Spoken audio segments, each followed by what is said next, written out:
I am a fan of unicorn. And if you ever happen to come across a vape flavor called Unicorn's Milk, it is absolutely lovely. Kestrel, good to see you.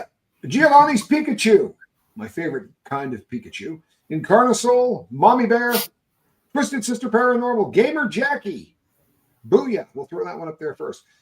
Kim Roy, good to see you. Aspire to Inspire. Always love that name, man. Jumps out at me. Really does. Speaking of names that jumps out at me, I'll have to get back to that last one because you got a better chance of seeing our Lord and Savior and a nice pair of Wayfarers than you do getting that name right.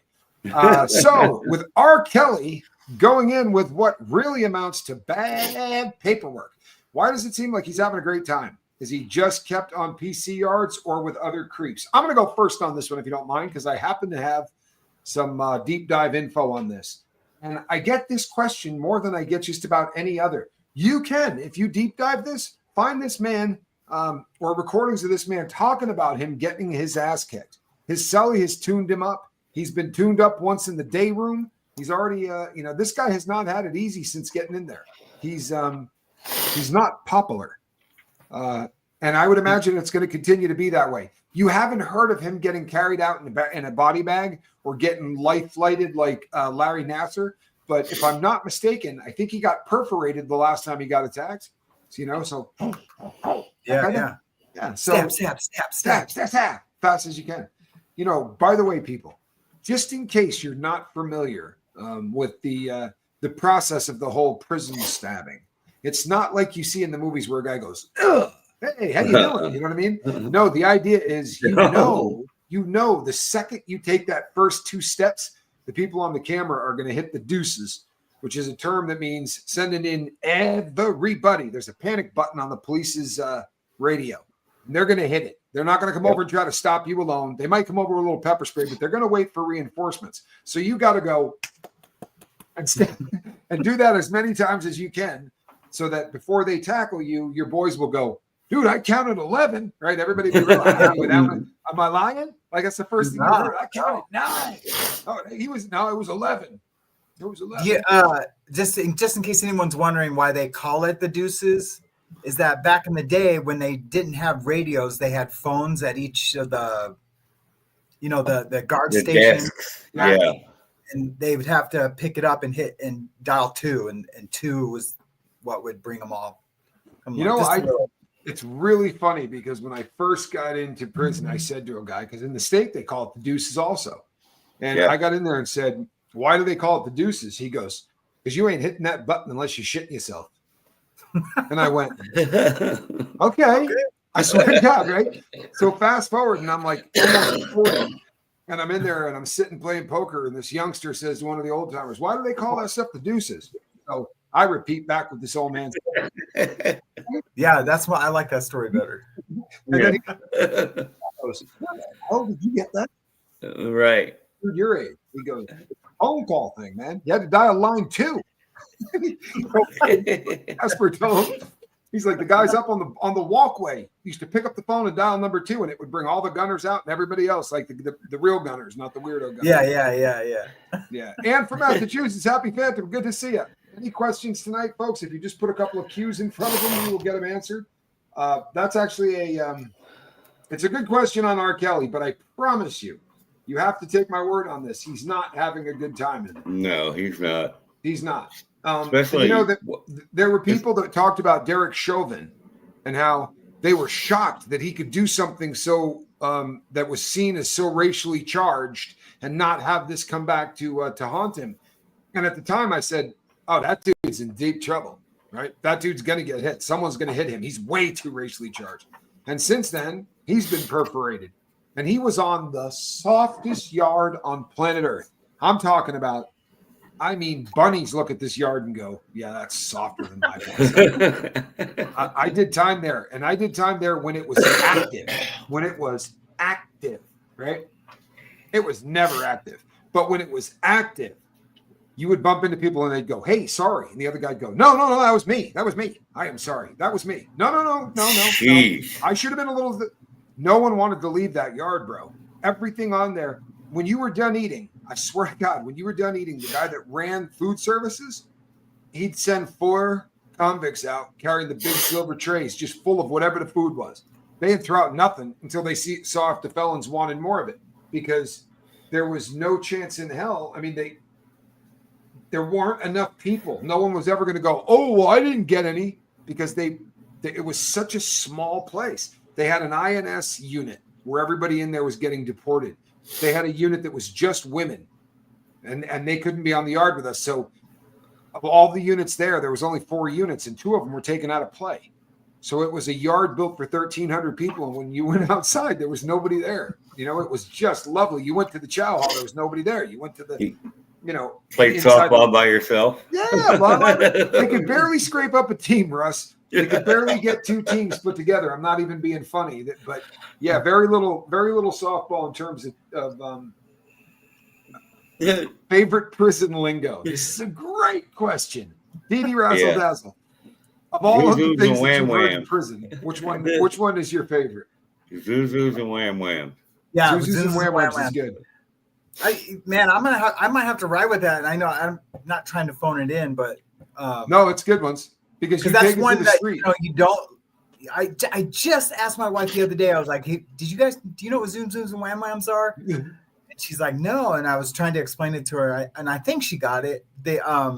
But what's crazy is that, like, if you tell me something, I can tell you if that's either a wham wham or a zoom zoom. You know what I mean? Right. Absolutely. Right. Absolutely. Yeah. And so, but there's no rule book to what designates, one or the other. So that's pretty funny, man. Yeah, that's really, really fun. You know what? Honestly, I think that I don't know, the term gunner to me. Yeah, because the first time I heard what that was, I was like, you and I were together, Casper. Yeah. But we were still on the yard. It was right around the time that the P90X thing was going off. And there was a guy they called, are you ready? I'm going to blow your mind, bro. They called him C-Note. He had a bill tattooed on the top of his head, $100 bill. And he was standing over on the tennis courts, rubbing out a giggity and staring over at the smoking section where the ladies of the psychology department would go outside and smoke. And Casper can tell you, this is about 250 feet away from the tennis courts. Like, you're doing this one. Squeeze your head. And he's over there just getting all excited about it. And he got caught, which was just flipping awesome. But I said, what did he get hemmed up for? Because the dude actually owed me some cash. And Casper goes, oh, he's a gunner. And I'm like, he was a what? Like, what the hell? He's like a gunner. He was gunning chicks down. I'm like, I'm lost. And when you told me, I'm like, there's no way that's a thing. And then I got to, because like who just masturbates out in public staring at people? But when I got to Lewisburg, they were talking about G Block being the worst place there. And I'm like, why? Is it really teeny cells? And the guy's like, no. I'm like, is it got the heating pipes in there? He goes, I'll give you a hint, brother. He goes, it smells like Vaseline and shame. So I was like, I go, oh, is it a gunner block? And he goes, yeah.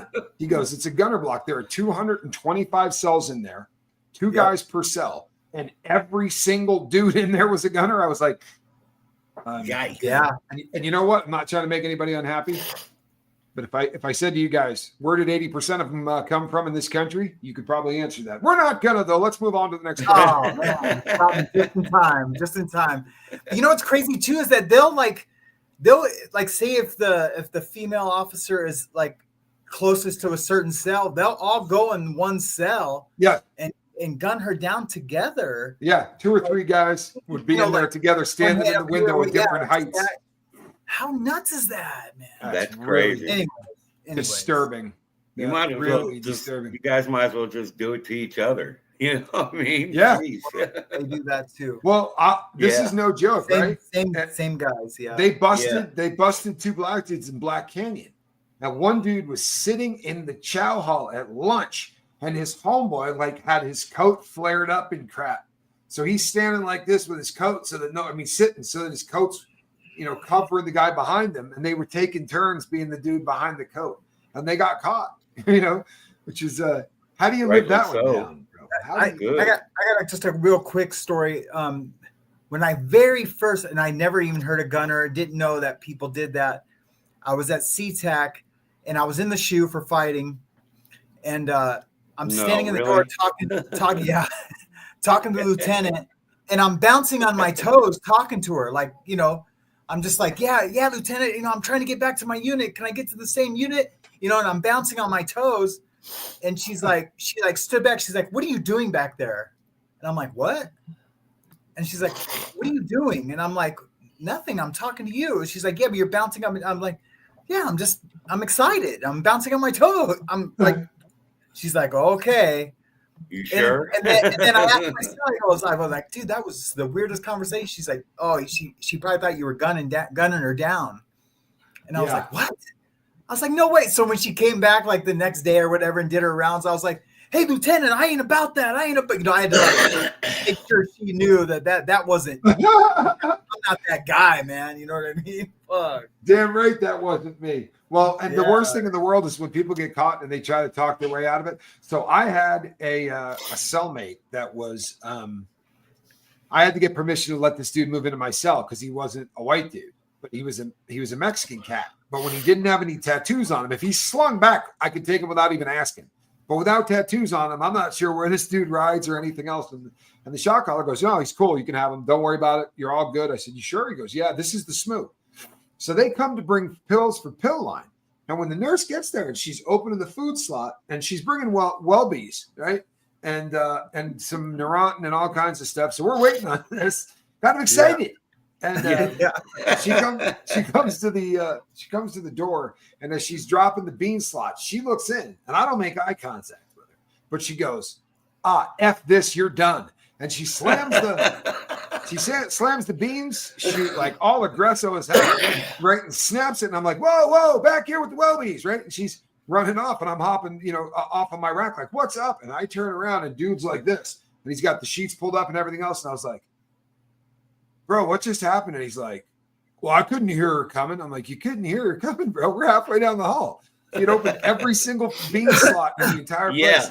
I'm like, bro, you weren't gunning that chick down. And he goes, no, but right as she was coming back, I was pulling him off the rack to the ground. Because if I don't beat this dude, I'm done. I can't go out to wreck. I can't do anything. So I'm pulling him off the rack to beat on him. And the nurse came by. I'm sawing wood on this dude. And the cops tear gassed us out, pulled me out, right? Tear gassed us. And then I get put right back into the cell. They drop all the charges. The nurse goes and tells them all this thing. And I swear to you, right hand, bro, she comes to give the pills, and she just hands me a 30-day blister pack in. Like, hands the whole thing. And I went, good looking out. Drop that to the floor. She's like, I really appreciate you, man. I was like, no, I appreciate you. Good looking out.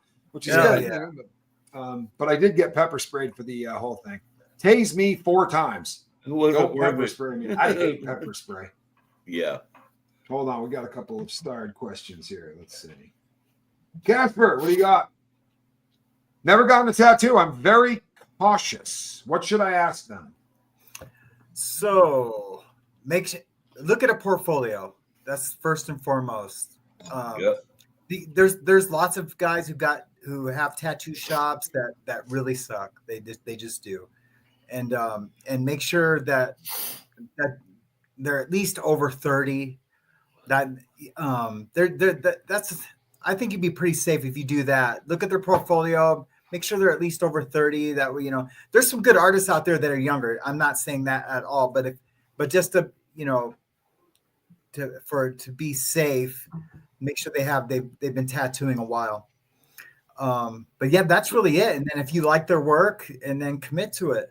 And then when it comes down to tipping, because a lot of people ask this question on my Facebook group. I have a tattoo watchdog Facebook group that I run, and a lot of people are like, hey, what we no one ever knows. And of course, I have to say, if it's $10 or $100, I'm just as happy. That's not true. I like big tips, but you're lying. I get big tips because I give them a fair price. They usually think they're going to end up paying double of what I charge, and that it's just it's always perfect work. But just if you really love the work and the experience was awesome, tip them whatever's in your heart to tip. Now, but you don't have to tip. It's not a mandatory thing. Yeah. See, I got to disagree with you on this answer. Sure. So let me back up because he blew this. Here's what you want to ask. Who made the ink, right? And what were they burning to make the set? That's the first question. The second question is going to be this. You got a brand new barrel, right? I want to see that thing before you cut it up, right? I want to see that barrel. And is this needle made out of the spring on a pen, or is this guitar string? Because I have a preference, right? And then you're going to want to make sure you get a really good look at that guitar string, because if it's barbed in any way at the end, like I got scars you wouldn't believe from this dude drilling on my arm for about 3 hours. The ink's not taken. I'm like, well, I'm bleeding pretty good. Yeah, I don't even know why you even asked me to come back on this show, man. Are those not the right questions? Hey, you didn't reuse. Those are absolutely the right questions. Yeah, they're thinking about doing Nightyard. I thought, they're thinking about if you're getting a tattoo in prison or if you're not. But, those are the questions right there. Yeah. Did the person stick me multiple times? No, the person stuck me once. So it was this was a very different situation. He was trying to do a hit and run without getting caught. You know what I mean? I was coming through a metal detector and he was walking this way and I was walking toward him and I got no idea it's coming, which is usually how you get stabbed in prison. No one's going to warn you. And I'm walking toward him and this is a friend of mine, man. Like we get, at that point, I'll just keep it real because I was on drugs, but we got high together every day, usually on my dime. Like this dude, but I guess he assumed I must have been, running up those debts or whatever because he thought he was hitting the right dude. But as we was coming by this way, he had a good long one and he just got me once in the stomach and I saw it. I actually got to see it on a laptop. He did a pretty proficient job, but he wasn't trying to get caught and he didn't. Honestly, he didn't they brought him in, but there wasn't enough on that tape. Even seeing him do this, you couldn't see the weapon, but you could see his hand. And I said he smacked me in the junk. Like, you know how dumb guys, you do that in college or in high school, you slap a guy in his, in his junk. I said, we do that in the unit all the time. And the head IS named Santana, in case you're watching. Santana, what's up? I'm still here, mother. He was a good dude, man. Honestly, I got nothing bad to say about Santana. I mean, he threw out my MP3 player. That whole stabbing thing, he acted like a dick over, but he was good to me all the rest of the time. It's so funny too. This is sad, but he came back, Casper, to give you an idea how we only had about 60 white dudes on that yard. For real. This was not a white boy yard. And he comes back and he goes, boy, oh boy, dude. He goes, they are politicking hard to try to get you back out of the chute. Now, I've been stabbed, right? I'm on solitary. They're not letting me out of this. I didn't tell him what race stabbed me. But he goes, your people are politicking hard. And I'm sitting there thinking, what white dude is coming up here trying to get me out of here? Like, I am blown away. And I go, hey, well, thank the white boys for me. And he goes, the white boys? Aren't you a South Sider? I said, no, man. I go, no, I'm not. He goes, well, then all your Mexican friends are coming up trying to get you out. Yeah. It wasn't the white car wasn't doing much for me. No, I only got the best customer. Of course not. Exactly, dude. Between that and the fact that I was either buying it from some Mexicans or I was doing it with them. So that I was friends with all those cats, to be sure. Right. When asked to see your paperwork, do inmates have a copy on them? Is there a process, or do they have to ask a guard or whoever for papers to show who's asking? Do me a favor, Russ, take this one, and then Casper, you can tell the federal system. Russ, what's that like in the state? In the state, you go into the yard with your paperwork, and then if anybody says anything, if you don't know somebody or have some homeboys already there, then they'll ask. But if you don't, they'll want to see it. That's how it is in the state. Yeah. So in the feds, it's changed over the last 10 years, maybe 15 years. It used to be everyone had their PSI when their property got there, their PSI got there, but they shut that down, so you can't have your PSI anymore because too many people were getting stabbed and they were just having to.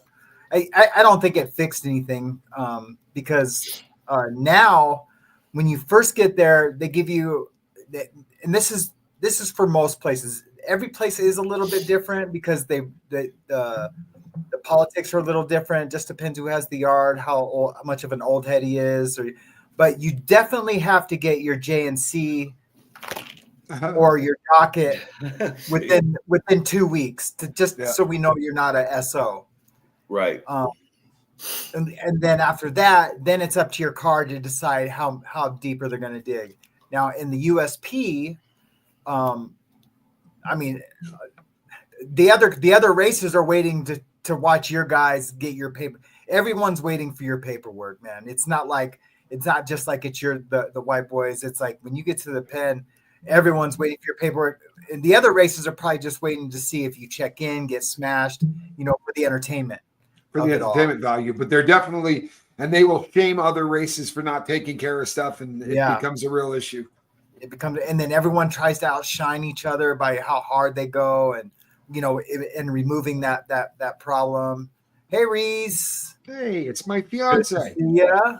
What's funny about the paperwork thing? He makes a really good point. So he says the J&C, your judgment, commitment, confinement. This is the paperwork you get. This is what is issued the day that you get sentenced, and it doesn't tell you everything by any stretch. But if you know how to read one of those, it's damn near impossible to be a scumbag and get by. On the 5th page of your judgment and commitment, it's gonna say, what are your terms of release, right? What do you have to do upon release? If you have a messed up case, it's gonna say you have to register, right? As an SO. And if it says on that piece of paper that you got to register, then no one really needs to wait on the rest of your paperwork. Right. That kind of clears all of that up. It will also say if you have a downward departure. Correct. So, and there's many reasons to have one. You can have a 5K too, which is like if you've been abused when you're a kid. Yeah, there's about 5 different 5Ks. One of them, or maybe that's a 5-7. One of them is you did so much charitable things that they're going to knock some time off. There's a bunch of Ks. The 5's the bad one. But there's also, even if your lawyer was good and cleaned that up, because that kind of does take place, what you end up with is, like, we had a guy come in at Paradise, and he comes in. What'd you get caught with? 22. It was over 500 grams is a really big deal. He had 2,200 or whatever grams of blow, and there was meth in there and all these other things. And he goes, and I said, what'd they rip you off? He goes, 71 months. Everybody in the room went, yeah. What? What'd you get that way? And he's 5 like, years. He goes, I got a release valve. I got a safety valve. And they have this thing called a safety valve. If Reese were to get caught tomorrow, right?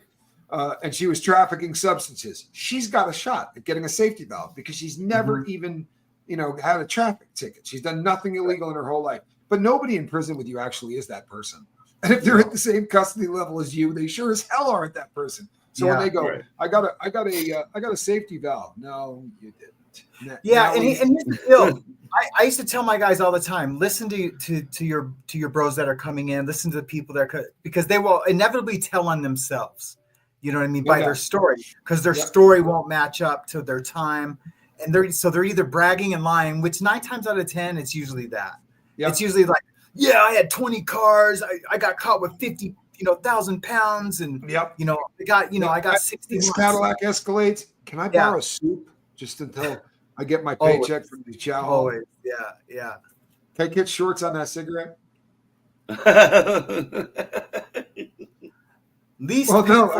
It's funny, but when you could smoke, that was one of those things that you saw all the time. Guys would be telling me these stories.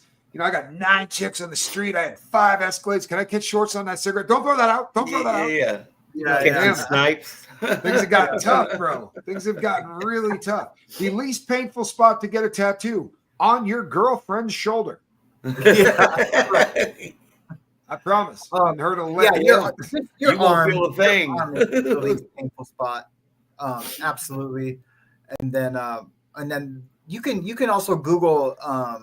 They have like these diagrams where it'll be like red and green and pink areas right up to kind of show you right through here.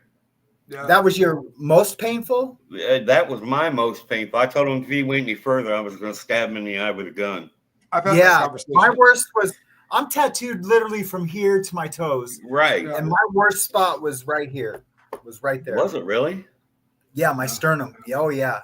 I screamed in the dude's. I screamed in Hammer's face, and they wouldn't. And I tried to tap out, and he wouldn't let me tap out. And so I He's offered not the him guy you'd want to $100. scream in his face either. He's built like. Oh yeah, he was so mad. He's like, "Dude, you can't do that, brother. You can't do that, brother." And Did he yeah, have I a tried to brick on tap his out. hand or something? I mean, Huh? the heavy-handed type or what? Oh, heavy hand, heavy wipe. He did the Did he have a pound wipe. bar? Bam, Bar? bam. Pound and white. He's a big dude, and He is a big anyways, dude. yeah. And so that was my worst painful spot. Like, it's hard for me to tattoo people to this day in the sternum because I know how much it hurts, and especially like if it's like someone I really care about, I almost can't do it, Right. because I know, because I kind of like, it triggers that pain in me. But yeah, that's definitely the worst spot. At least the least is in your arm. Yeah, Your I've got forearms one in my are armpit. Yeah. James Collins Care says his armpit was bad. I have one in my armpit that sucked. Well, But for no. me, right here, inside of my wrist, but it may have just been the spicy. person that I was That's real dealing with. spicy there. But as this girl is drilling on my hand, it's doing this one like it was from the hand from Star Wars when they're putting it back on Luke and they're tattooing it. Like as she's drilling on it, my hand's just doing this thing and I couldn't control it. Like it's just going. And I didn't want to tap out because she was a woman tattooing on me. Her friend was there as an apprentice, right? So already there's two women in there sitting, and I'm there with the girl that I was married to at the time. And I mean, she went, brrr. She's like, "How is that?" I wanted to go, "I'm done. That hurt. You're not touching me anymore."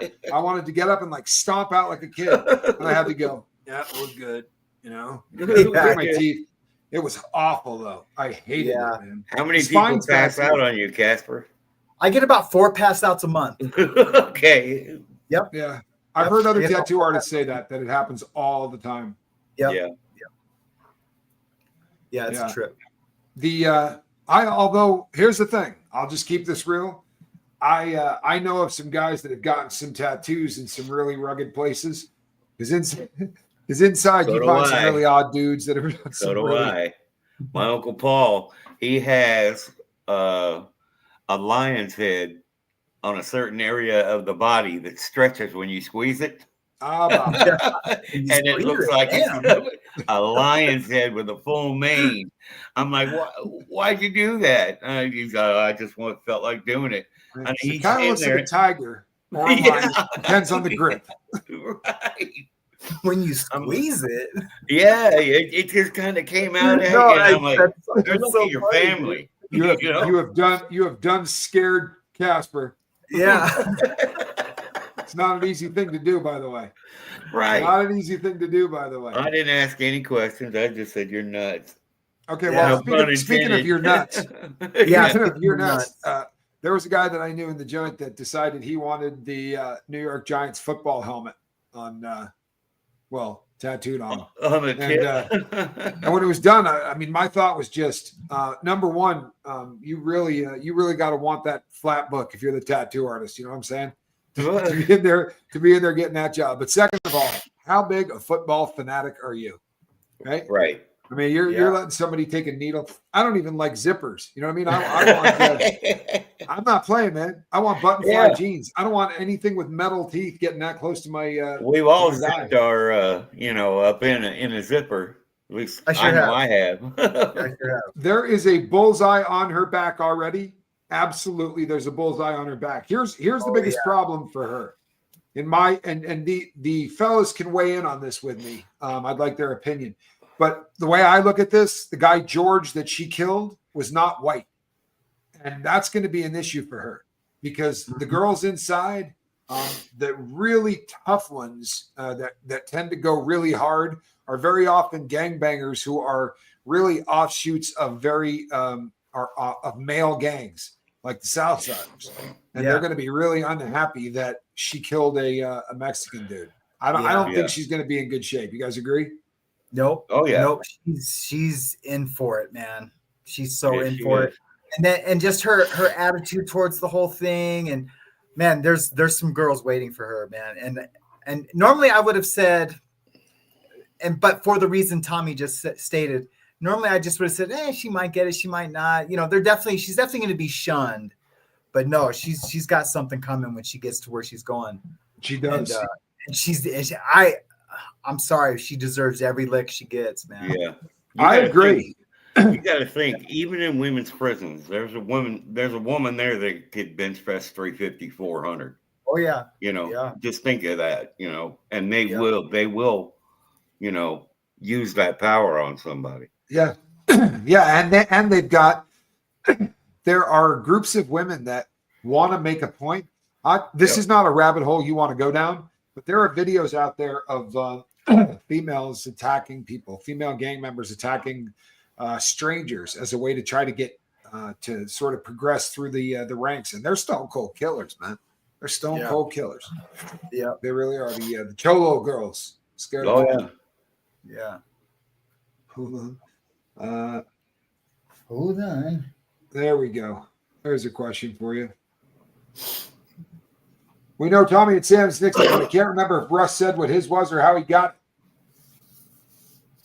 it. Russ, what'd they call you inside? They call you Russ? Woody.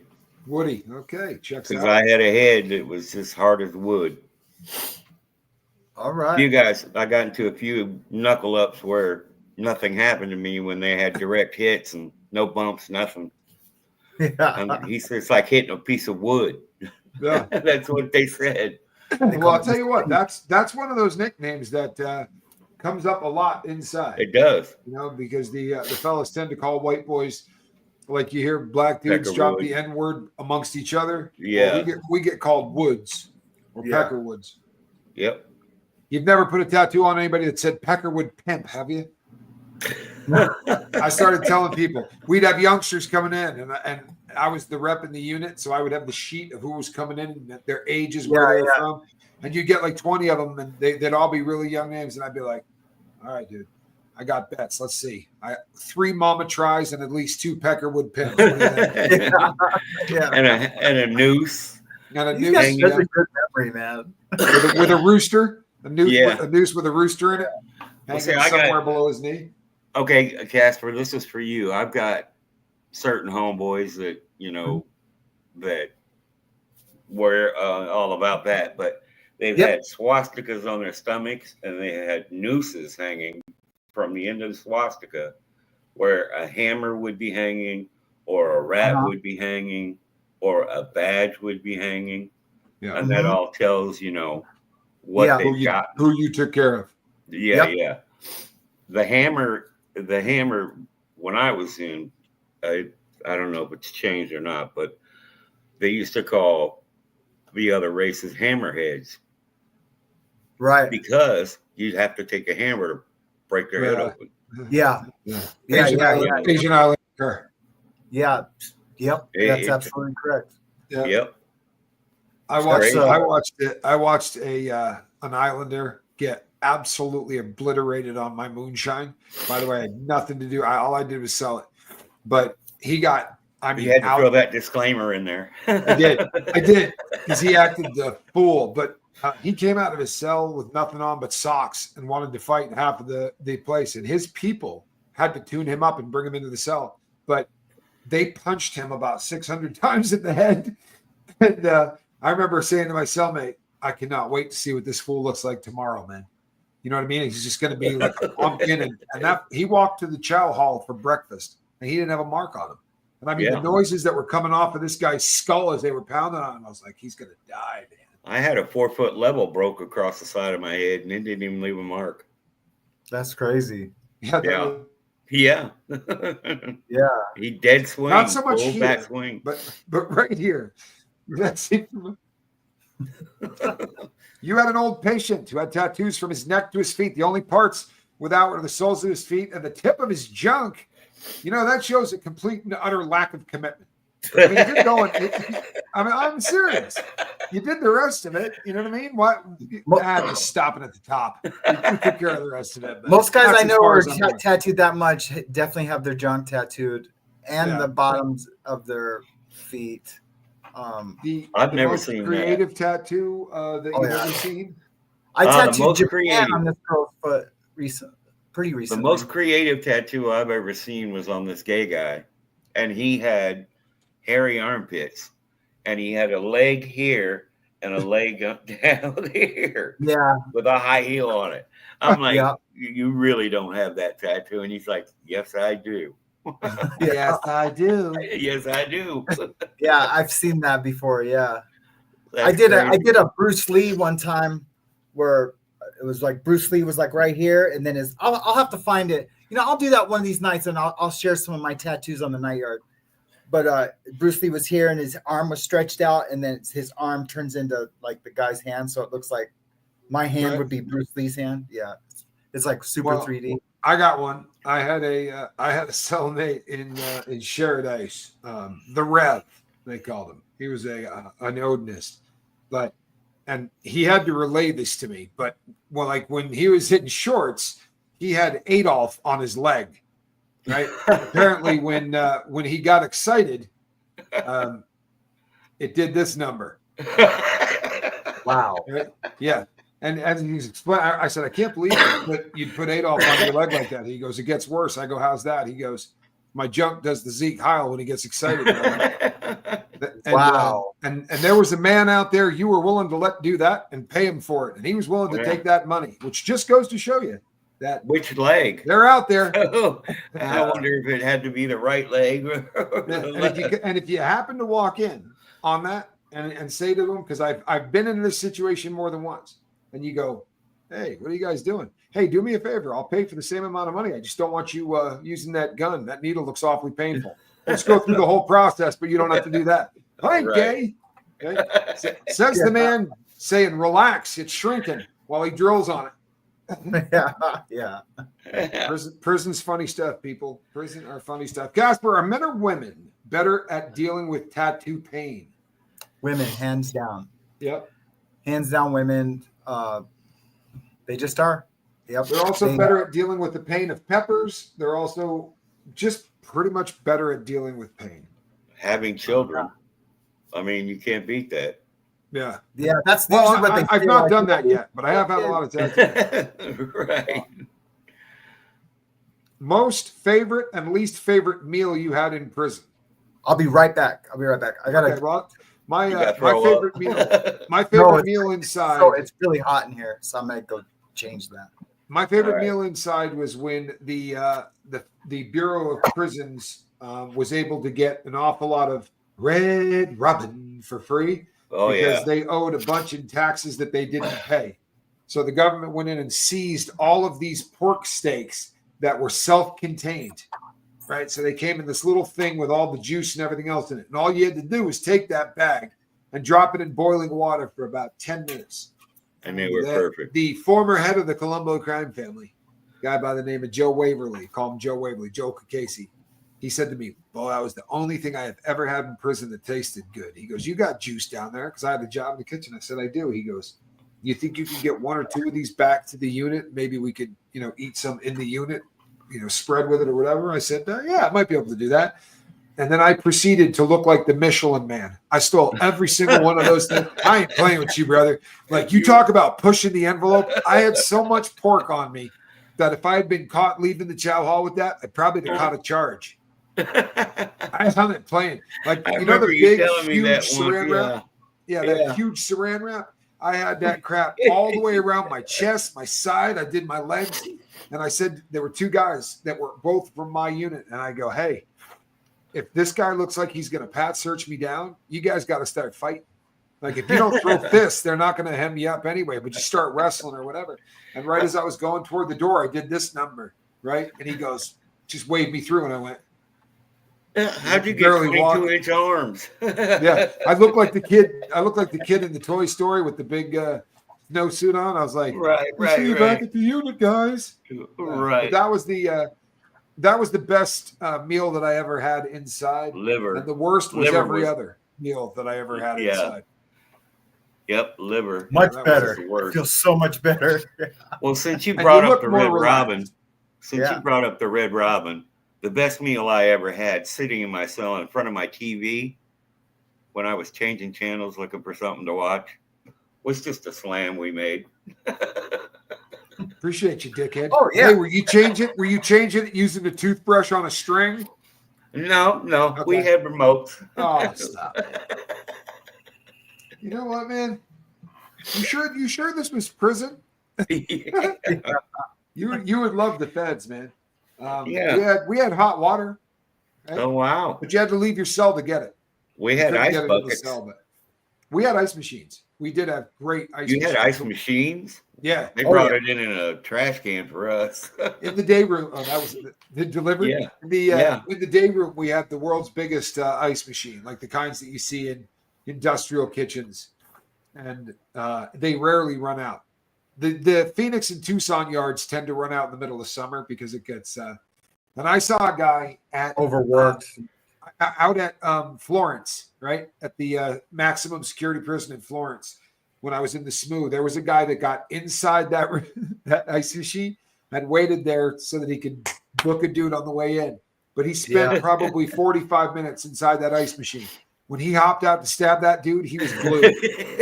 Hey, were you there when our ice machine in my unit broke down? So I went and stole the ice machine from another unit. Yep. Brought it to my unit, and because I told him it needed to get repaired, so I took the good one to my. Yep. They, and I got busted doing it. Later. Yeah. You took the one from what? Yeah, Pima was the one that had the bad machine, and you went and stole it and brought one back. That's pretty legendary stuff, though. Honestly, yeah. Casper was on the CMS team, the air conditioning team, and all that. Yeah, I could go wherever I wanted. Yeah, but I was not. I didn't care. No, what are they going to do? Here's the thing: it gets pretty serious. It gets pretty serious in those prisons when you do not have any ice. I mean, this is it's hotter than the average prison, people. It really the small amenities are everything. What? First of all, don't you talk to us about small amenities, Mr. Video Game and Television Set. Had a friggin' remote control. What was the one item in commissary that was most popular? In the state, it was coffee and tobacco. Coffee's a lock, right? Coffee and tobacco. Coffee's a lot. Tuna and mackerel would have to be second. Listen to him with tobacco. Top ramen. I think top ramen would probably be. We were going with the top ramen and the coffee because we weren't spoiled and didn't have tobacco and televisions and whatnot. In fact, we had to walk 6 miles to the chow hall uphill both ways.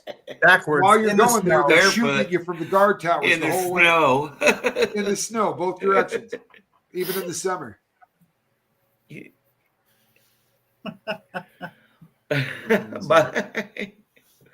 That's a great question. This is a great question. What? Sean Atwood had a guest who knows a girl Danny Masterson held captive for a week. She was one of the. She wasn't one of the Jane Does. What would happen if new victims came forward with their Danny Masterson experiences? It's a really unique question because most people would assume that, let's say a guy's got 30 years, or let's just say they gave Danny life, and then someone else comes forward. What's the point of going and taking that person and prosecuting them to give them life? And they will absolutely do that. They will absolutely pull him back into court. The only time they won't is if the person, the victim, says, I don't care if he gets convicted. But you have your right to make that person face you. You have your right to see that person convicted. If they were to come forward with those kind of allegations, Danny Masterson would have to go to court, go to trial, and it would be beautiful because let's keep it real. He does have an out date, and I think most of us would be a lot happier if he didn't. And they would wait until right before the day he got out to charge him again, just so they could keep. Oh, yeah, they can. They can, and that kind of stuff gets done a lot. You can't tell me when you start getting close, that last 2 or 3 weeks, you start going, oh man, that thing I did with you the start jewelry remembering store. everything you did. That jewelry store we never got, or that casino I didn't get caught for. When I worked as a veterinary tech, my patient was a Pomeranian named Asher Peckerwood. You're kidding. They expected us to call him that too. Well, you should have. Yeah. Was it Doctor or was it Asher Peckerwood Esquire? Because that sounds like an attorney, doesn't it? Or was it Mr. Peckerwood? Right. Dr. Peckerwood, line 7, Asher Peckerwood, Dr. Asher Peckerwood. I love it. That's great. Funny. Yeah. How did I get such a cushy job? In general, Smile. Let me see your stretch marks. it's a hustle, bro. Just a hustle. You know what I mean? I was just all for the good. stay. Yeah. Yeah, it wasn't because I was into it. It's a hustle. Totally different. Totally different. Is this your only gig right now, Tommy? Is this my only gig? Absolutely. Yeah. Absolutely. I wish I wish it was shouldn't my say only that. gig. No, I really shouldn't say that. I sell a lot of watches. I really do. I sell a lot of watches. okay. And I could make a living. I buy and sell vintage watches, flip them, and until the boat got big enough, I lived off of that. I was pretty successful doing it. See But the that boat documentary got to about the point- guys that sold the watches? He got out of prison. He sold a couple. I know then exactly who he is. Yeah, you know what I'm talking about, right? In Florida, he had that little watch scam he was doing, and Yeah, and he's a perfect example. I'm glad you brought that up. Because I've said to people all the time, if you're going to sell a watch, don't ever show a picture of a watch that has a serial number on it, right? And people go, what difference does it make? It's not like they could do anything with that serial. This guy worked that hustle. He would go and find people that were selling watches that were dumb enough to put the serial number on it, right? Where you could see it. And it's not hard to track it down to, there are huge pawn shops that will list 7,000 Rolexes, right? So you go through it. If you find one that's got a serial number on it, you go to that town, you report the watch stolen. Now you get a letter from the police that says the watch is stolen. And you walk in and go, hey, that watch right there, that Rolex, can I get a look at that? Yeah. Do me a favor, man. It doesn't look real. Can you pop the lugs? Because if you take the band off and you look between the lugs on a Rolex, that's where you're going to see the serial number. And you go, hey, check this out. And you put your paperwork up there. Right. And I'm filming for YouTube, by the way. You stole that watch. That's my watch. I reported that watch stolen. They go, whoa, hey. And very often they either get them to cash them out or they get them to give them back the watch. And it's a sleazy ass hustle. It really is, because someone, it's really a short term. I mean, it just goes to show you the guy had to have a drug problem.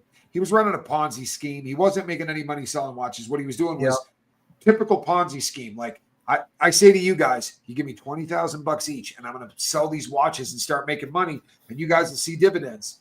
And in the first 2 weeks, I take some of Russ's money and I give it to, to Casper, who says, I'm really hurting for cash. I go, don't worry. I just flipped the watch and I give it to him. And he tells his friends and 6 more people come in. And now I just start taking all of that money. And anyone that needs money, the product is new people coming in with cash. Problem is somebody gets stuck with the bill. And that's what happened with this guy. And he's going to do some time, man.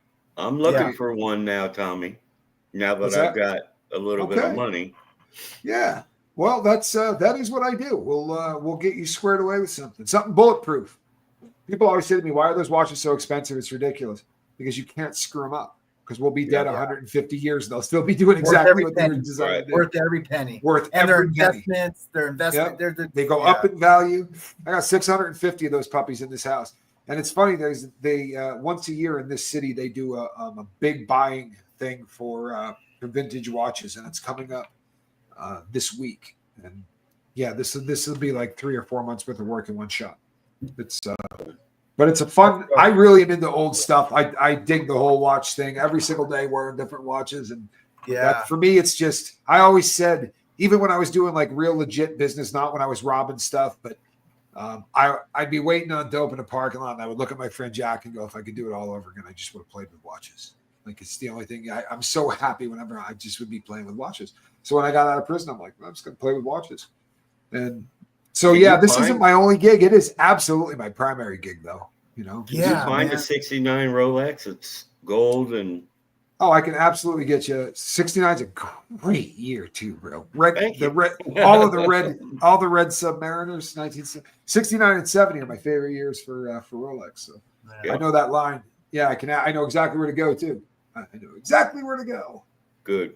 Good for you, man. Someday. Yep. What did you spend the most of your time doing in prison? Well, that would all depend on which sentence you're talking about. Right? What time of day it was? On my first 2 sentences, I got high. And then I did whatever dirt I had to do to continue to be able to get high every day.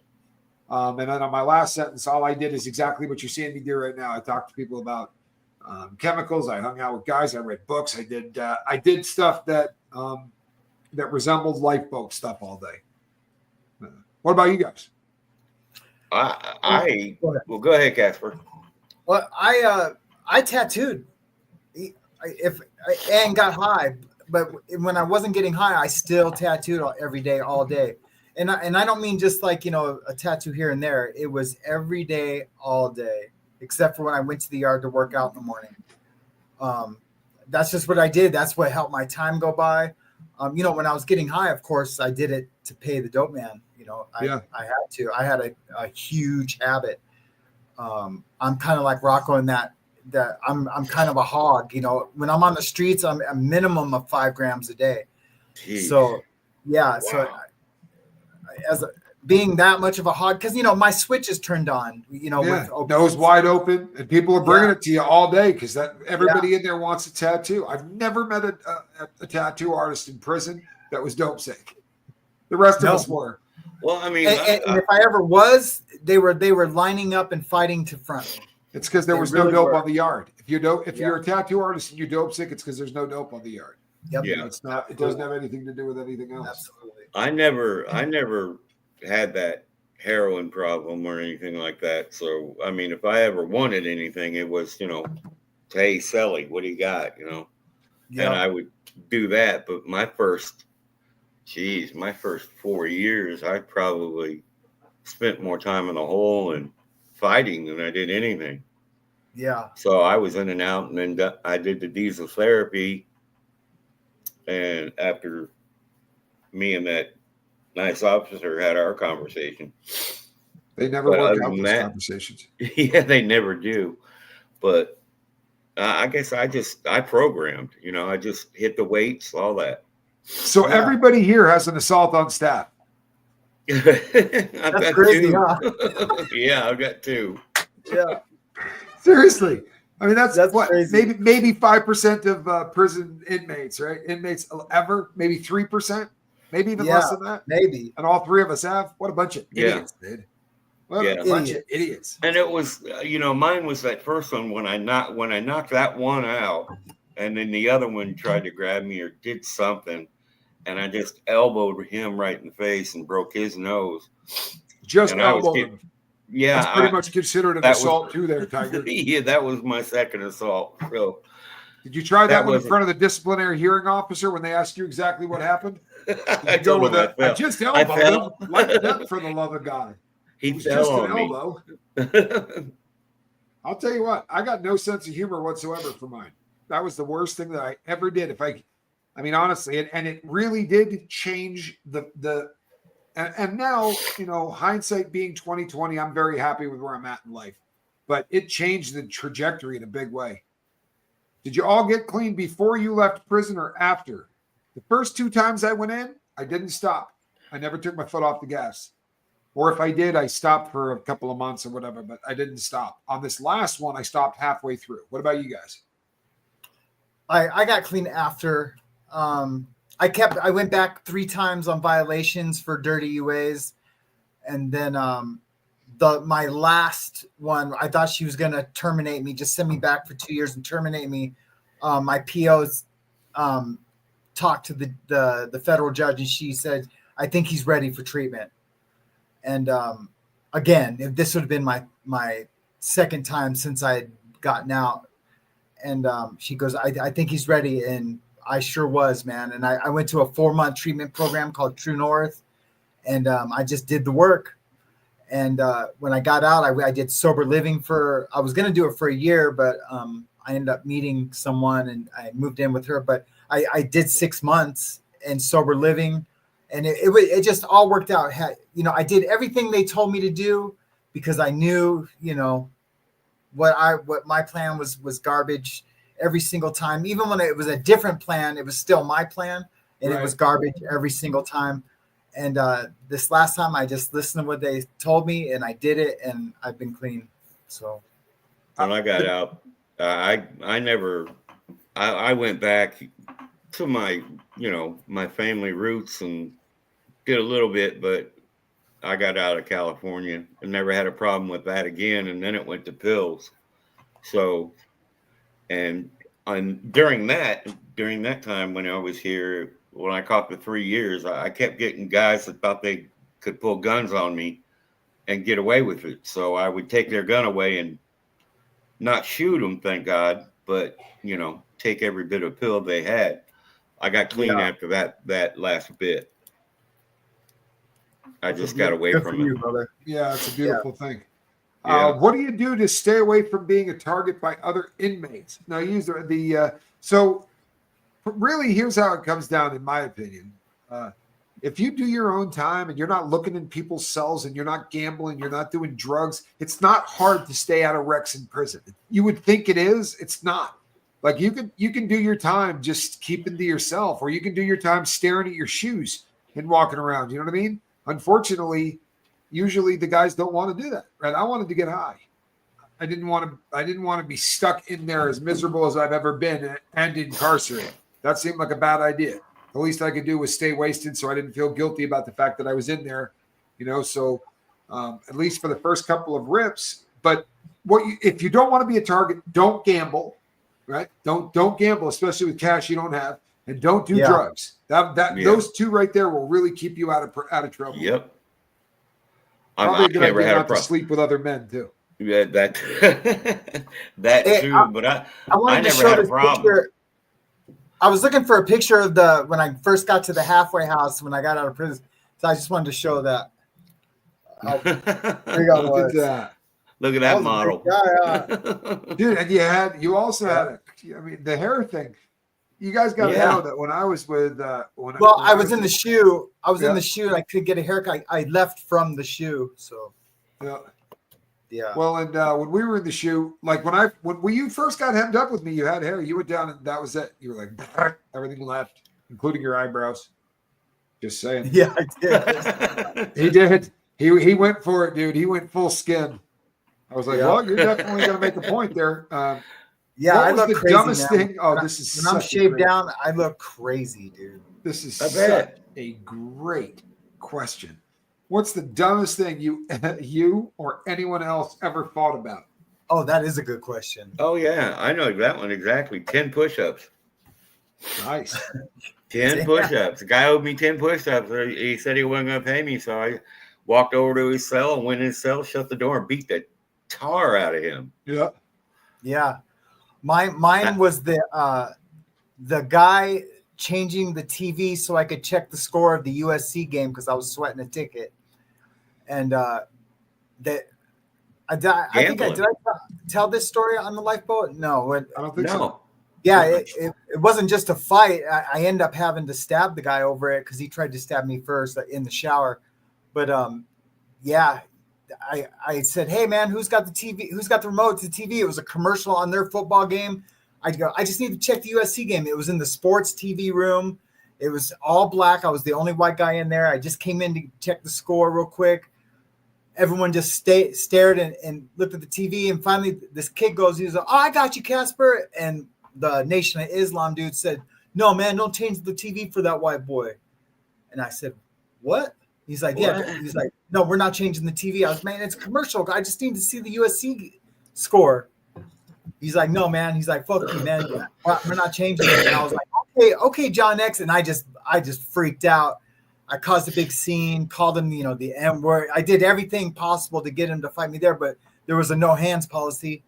And so, they politicked on. They tried to get me in the shower, but I got him real good. I knew it was coming, but yeah. Okay. The dumbest thing that I watched a guy get his nose bit off for a 7-cent chicken patty. Yeah, you told me the story. Yeah, 7 cent, and not the last 7-cent chicken patty on earth, right? I had probably 700 or 800 of them more in the walk-in freezer that didn't have a lock on it and was 7 feet from where he got his nose bit off. In fact, I said to him, Jay, let me go grab an entire box and we'll just dump them into the fryer. You got nothing to worry about. He said, F this dude. He's not getting another one. Yeah. Just did that Bruce Lee. Here's a cold one for your nose. Well, and I didn't see that or you or anyone else. and the very absolute worst, and this has got to be the worst of all time. This dude owed this Puerto Rican cat one stamp. And, you know, it's hard to, if someone owes you a stamp, it's hard to like say, hey, man, can I get that stamp? Because now you just seem paid. But it was the principle that this dude wasn't paying this dude this one stamp. The dude told him to get bent on the one stamp. You're like, man, it's just one stamp, man. F you and that stamp. The dude said, all right. And yet he went back into the kitchen to get the Puerto Rican cat work. This happened at the hut, Terra Hut. Yeah.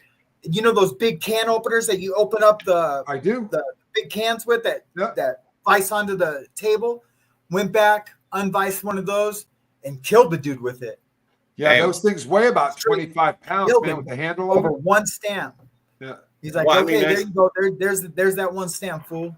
I seen that one guy get killed on the weight pile with a 45-pound dumbbell. Yeah. Just, you know, while he's bench pressing, just took half his head off over a bag of coffee. Yep. Yeah. $1.75. Yeah. That was the soup, craziest thing. Soup. Yeah. But more television sets than anything else. I told the story a bunch of times, man, but I was in the TV room and the guy walked in and went like this. Right? And we all turned and looked. And it was my first time ever in a TV room. I don't mean a day room one. I'm talking about like they got at Terre Haute, like they got it at Lewisburg, like these itty bitty little TV rooms that there's, you know, they segregate them and all that. And he came in and went like this. And I was like, oh, you know, he's going to do this or that. And he went up behind me and just went, and got him. I was like, but short all over the side of the room. I'm like, I want to go home. I don't like it. Sucks. I don't want to be here anymore. Yeah. I'm not a bad person. They're bad people. I just stole money. Why am I here? Those are some of the craziest things I've ever been involved in or seen. Yeah. I've been in riots, you know, all that. Okay, look, this is a good one. I'm gonna go, and then I want both of you guys to tell this. Now, this story's gonna take a minute or two. But I had a friend named Woody in the state, and I lived in a cell that didn't lock. Because I was a porter. I had a slider, and they didn't lock it. It's what used to be the shoe in an old unit. So there was only 5 cells that didn't lock, and I had one of them. So me and this dude used to like do practical jokes back and forth at each other. But because my cell didn't lock, the crap I could do to this dude, I took, you know, the fans you could buy in the state? I took one of those fans. Yeah. I put it on an extension cord, and we had like old records because they used to play records for these guys. So like, you know, the Andrews sisters and stuff from the 40s or whatever. I took an entire bottle of baby powder and I put it on top of the album cover. And I went like this with a fan underneath his door. And then I would have to put more on it. And I would just go like this until the entire car blown into his cell. And then I went in and went to sleep, and I kept waiting to hear him scream. Nothing. So I went to breakfast and I came back and he's in his cell, and I walked in and it's immaculate. And I go, man, Woody, it's clean in here. He goes, it is. In about 6 minutes, you'll be able to write your name on everything in here. Because it's been settling since midnight. He's like, I'm pretty sure I'm going to die of cancer with all that crap. Because I woke up. He said there was this paste on my teeth. But he went down to the barber shop and got hair and put it underneath the fitted sheet on my bed. So I got it laid down and like got comfortable in that. It was awful, dude. I'm itching going, what the hell? But this went back and forth for about 5 months, and I'll skip a bunch of them. But the final one was I had a bunch of money. I ran a sports book, and one of the dudes came up and said, hey, we got a remote control on one of the TV boxes. They screwed up and sent us a remote. I'm like, bet, dude. I don't care what you want for it. I'll buy it. And I realized after I bought it that it worked on every television set. I'm the only guy with a remote control in the whole prison. So I would get up and walk down the hall and get right behind it. So he couldn't see me from the window, and I would turn his TV off. Yeah. I'd hear him go, mother. And he'd lean forward, and he'd turn the TV back on, and I'd wait about 5 minutes, and I'd start cranking the volume up, and then I'd put the volume down. So I do this every night for a week. And I'm coming back from playing softball, and he's in the rotunda with the cop and a tape gun. And I'm like, I walk right by him, didn't even think about it. And as we were going to chow, I go, what were you doing in the rotunda? He goes, I had to send my TV back. And I was like, what? He goes, it turns itself off. The volume goes up. So I said to him, well, come on down to my cell, bro. I'm like, I'm not tripping. You can watch TV in my cell until you get your TV back. Like, I'm not going to be no problem at all. So he comes down, and I got the remote under just a sheet. And we're sitting in there watching something, and I just drop it down, and he goes, "Oh, that's just how my shit started." He's like, "You're going to have to send that back." And I went and looked over at him, and it took him about 45 seconds. He goes, "Oh, you got a remote?" He's like, "Damn, that's a you." Oh, yeah. He's like, did you? I go, "I did." And I swear to you, like, he's huge, dude, like roid huge. And he looked at me and went, "Touche." Yeah. You know what I mean? Like, no anger in his game at all. No anger. He hit my sports book for $800. Yeah. Right? Nobody hits that big, dude. He hit me for $800. And I hadn't been hit, I'm telling you, in college or in pro, in 7 units, nobody had hit me in 3 weeks. I had so much cash, so much product. And 80% of the people that I knew bet with hair care products, anything that's sealed. So I put together this huge box to pay him off, and I bring it in while we're playing poker. And he goes, I go, "Here you go, brother." I go, "Here's $100 in flat books." And he goes, "Sweet." I go, "And the rest is in product." He goes, I know it works. And he dips in and he goes, "Detangler." He goes, "Sweet." He goes, "I got 9 bottles of that." He's, completely bald, right? He's like, "Miracle Shave." I just gave him one product after another that no white man has ever purchased in a prison. Yeah. And he just smiled through the entire thing. He's like, "Bergamot gel. I needed 9 of these." 3 flowers hair gel. Grace Flores. Yeah. Grace Flores. Afro Sheen. Yep. Afro Sheen, 9 bottles. You're a gent. Palm combs. He was a very, very funny palm comb, dude. Oh, I love those palm combs in there, man. Yeah. So, what's up? What's the funniest thing you did in prison? The funniest thing. Go ahead. Go ahead. Casper. No, I don't have anything yet. So I don't think there's really that.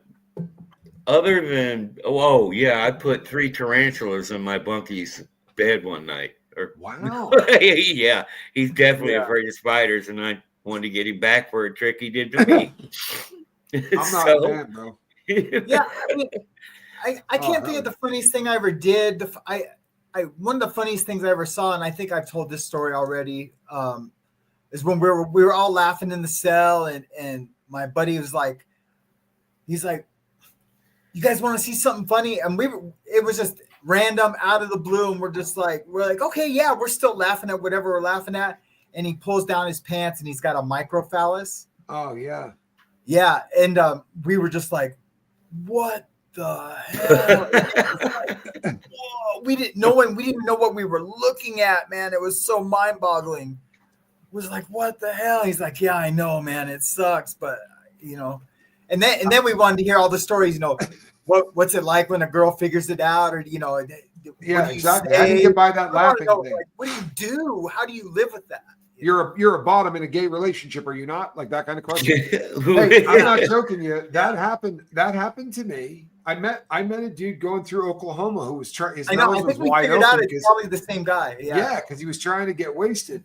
And my cellmate, luck of the draw, my cellmate going through he just had dope on lock. And I was like, "I can't get you high. It's my cellmate stuff. I can't promise you anything." And he goes, "If I show you the most ridiculous thing in the world," and my cellmate goes, "It would have to be the most ridiculous thing in the world. Like if you," and mid conversation just dropped it down. It looked like a pencil, about an inch long and a pencil. And my cellmate was like, he goes, "Bro, I am going to get you high." He's dumping it out, and he would stop and he'd dump out a little bit more, and he'd shake his head and dump out a little bit more, like, "You poor son of a idiot." Dude, that's funny. He's actually hustling his microphallus.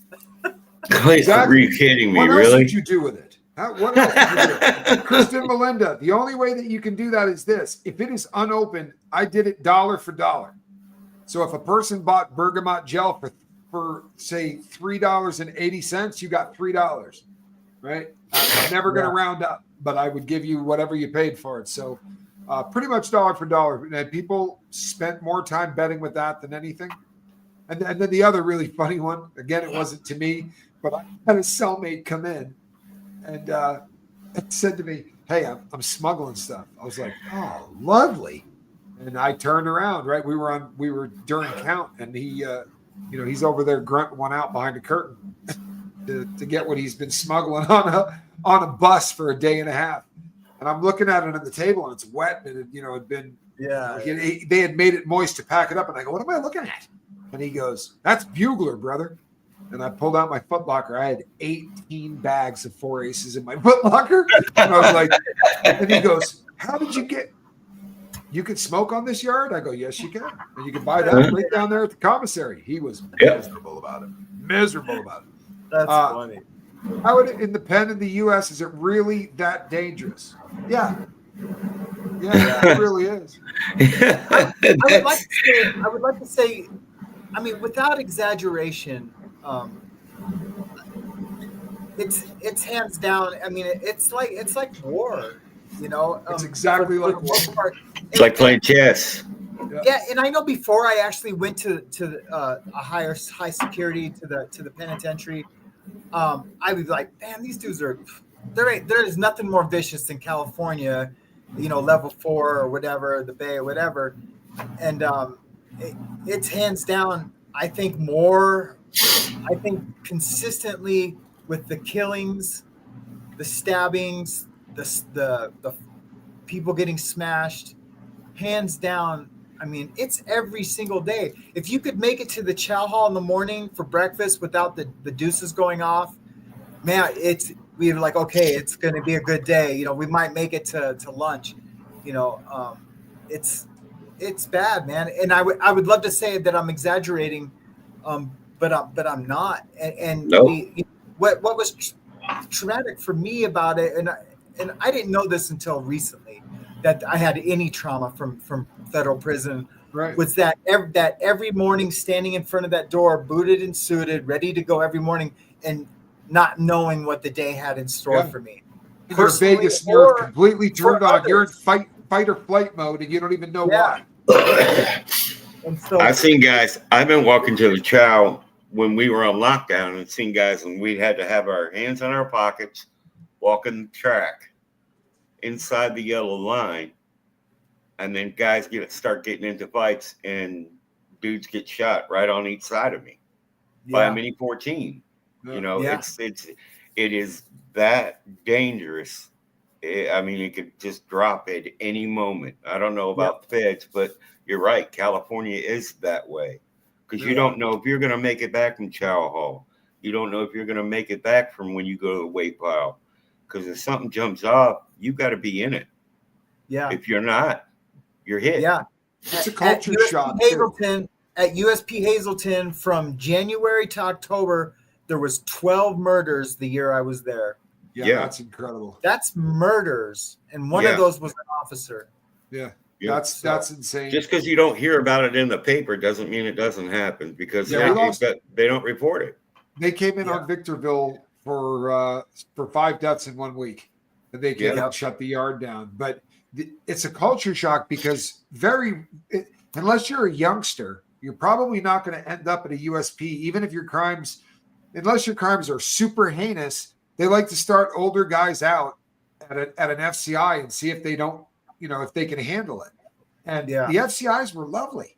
And I remember when they yanked the old FCI out from underneath me, and I went from there to the first pen that I hit, well, other than the SMU pen, Lewisburg. But I hit Florence, the maximum security prison, Florence. Mm-hmm. And it was a culture shock like a monkey, man. Like I got off the bus and came walking in, and the guy came up and said, hey, you familiar with the concept of putting work in? And I'm dumb as a brick, bro. I really am. Like, I've been in an FCI. I go, oh yeah, but I'm not tipped up, or like, I'm not with anybody. And he goes, right. You understand, you got to put work in here to stay here, right? Whether you're an independent or anybody, you're either going to put work in, right? Or we're going to put work in on you. And I was like, oh yeah. It was nice. Yeah. I mean, when I went to Chino Central, which was at the time for all the Southern California and all that, that was where you went. And then you went to your holding yard, which was like a level 2. But the first day I was there, I saw that, but I look over and here comes my uncle. So, and you got to understand, my uncles have been in and out of prison most of their lives. So I had a wing to be under right then and there. So I got good schooling and I got taught right. Yeah. So from there, I wasn't going to be with him the whole time, but where I did get sent, I did have the names to know. And when I did drop the names that I know and people do know my uncles, it was okay. Yeah. Yeah. I still had a lot to prove, but I was a youngster, part of that Sprite generation or Pepsi generation, they used to call us. So, and when I did, it even elevated me from there. Yeah, that's cool. Crystal Melinda says, is there some sort of nefarious purpose for the pilot gel pen? There's a couple of colors. Go ahead, though. Go ahead. Yeah, that actually makes way more sense coming from you. Oh yeah. So I mean, the pilot gel pen is a great pen, and it's very much wanted in prison. At least, like, I can get high with it. I can use there's a few of the different gel pens of pilot gel pens that you can actually use for tattooing, especially like the red ones. You can use that. They're red coveted big time, the red ones. Yeah, and what else? There's a couple of things you can do with that, specifically the pilot gel pen. Yeah. But yeah, that's probably why. You can also use the little metal piece at the very end. You can usually smoke dope out of. You can turn it around and make it into the cones. That's right. Yep. That's kind of a big deal. Jason, a little off on the sentence. I am an alcoholic and I want to be a part of your positive, right?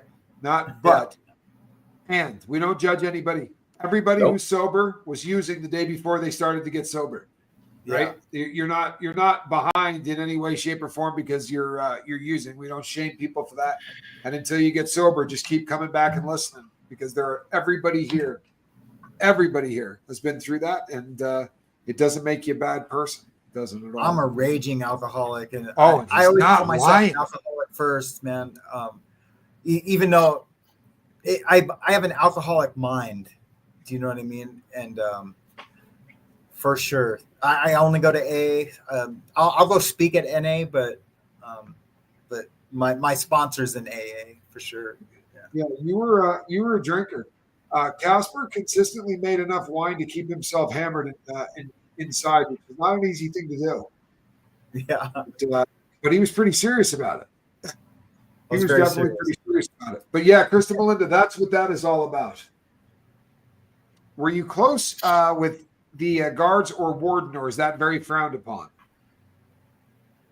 Very frowned upon. Yeah, it's frowned upon. It's called fraternization with staff. They do not like them.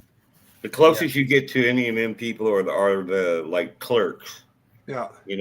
Because the clerks are these kind of people that can be close to a guard and close to a warden, but at the same time on that fine line can be close with other people on the yard. Yeah, we at some USPs, white boys weren't allowed to be work in the warden's office or the lieutenant's office. Just so that way we, because you could get shook down and be like, man, who could have that been? Oh, it's probably old boy because he's in the lieutenant's office or he's. They assume you're telling. They assume that if the guy's doing you favors and kicking you down a smoke, that you're giving something up. Yeah. Yeah, Victorville was that way. You couldn't have any job that worked with staff. You couldn't be the assistant to anybody or any of that crap. Yeah, you could sweep, you could do those things, but you couldn't do anything like that. But I have gotten close with a couple of guards. I'm not going to lie. I am not either. There was a psychologist, but she was a doctor at FCI Terre Haute. I won't say her name because he was in love with me and she's married and I'm trying to smut her up. I'm not joking. Like, there was something really weird. Honestly, that's when they put me on the on a live watch for all that time. She visited every single day, and that was 32 days. She didn't miss a day coming up to see me, and she would hang out for an hour or whatever. And I had never been on the watch, right? You're so about allowed. 9 days in, one of the guys who sits there on the other side of the window goes, "What's the deal with you and the doc?" And I'm like, "I have no idea what you're talking about." And he's like, "She comes up here every day." I'm like, "She has to." I'm like, "They got to come up and report on me every single day and write something down." And he goes, "Yeah, but they send somebody different every day. He's like, there's always, it doesn't matter as long as somebody comes up. He goes, it's never the same person every day. No, she definitely had she had a fascination in me for some reason. She wanted the Rocco. She might have. Yeah, she wanted the rock. Did you want the Rocco? Do you remember that? I don't know if it was at all the federal prisons, but at Terre Haute, you could sign up and be my brother's keeper to sit with people that are on suicide watch. Yeah, it's called My Brother's Keeper. I did it. Oh, okay, yeah. I was signed up for it, but I never got called to do it. $1 an hour. You work in 4-hour shifts. Yeah, really. When I was on the Unalive watch, Casper, the guys, there was only 5 of them working. Yeah. For 32 days, I was there around the clock. They could only do 4-hour shifts. I got to know these guys. You have no idea how well I know these guys. Yeah, and, One of them fought Mike Tyson. He was probably on the yard when you were there. Yeah. Oh, yeah. They called him Champ. Big black dude, huge. And he wasn't BS, and he would bring up his clippings, like all the clippings from the magazines and stuff. And talk. But then after he fought Tyson, he only made like $80,000. Tyson made like $4 million or something. And after the fight, he went back to gangbanging, and he shot 4 people in the street in front of about 150 witnesses. Damn. Got him a life sentence. But I had that job.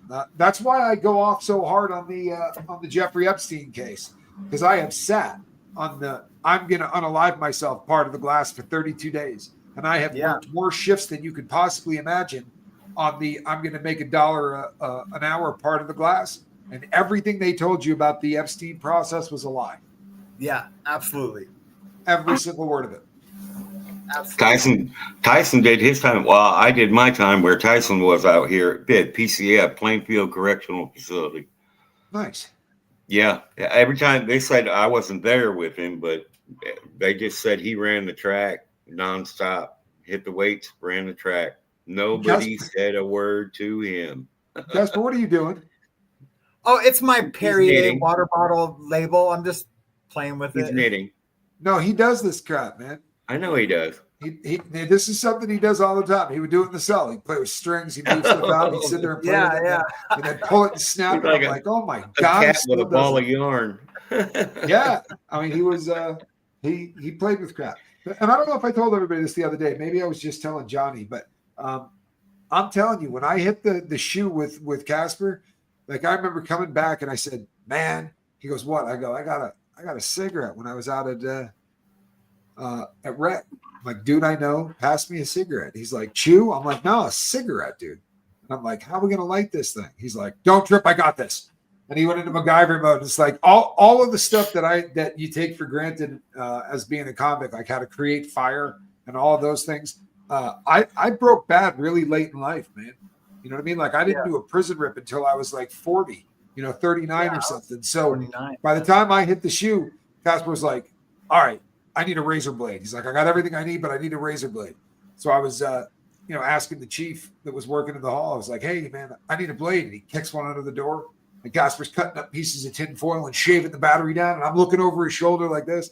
And what was even funnier was after that first cigarette that we smoked, we could not get foil anymore. They changed out the packets. So there was no foil on it, because you use the foil to actually create the fire. So Casper says, I'm dumb as a brick, right? Casper's a convict. He goes, yeah, Casper's a convict. He goes, we could use 2 batteries. He's like, we take that razor blade, break it in half. You just got to touch the 2 pieces of metal together, and they'll start to lights glow. up. He says, I'll lead down there with the cigarette, and I'll get it lit. Dumb Rock's like, yeah, I got this, dude. Don't trip, I got this. I think those burn calluses. I think those burn yellow calluses are just now going my away. fingers The burn. yellow calluses, yeah. I smell my fingers burning, and Casper's like, oh my God. But, and we did about 600 even better. We ended up getting a lot of tobacco because the guy that was downstairs was cleaning up after the cops was hooking us up.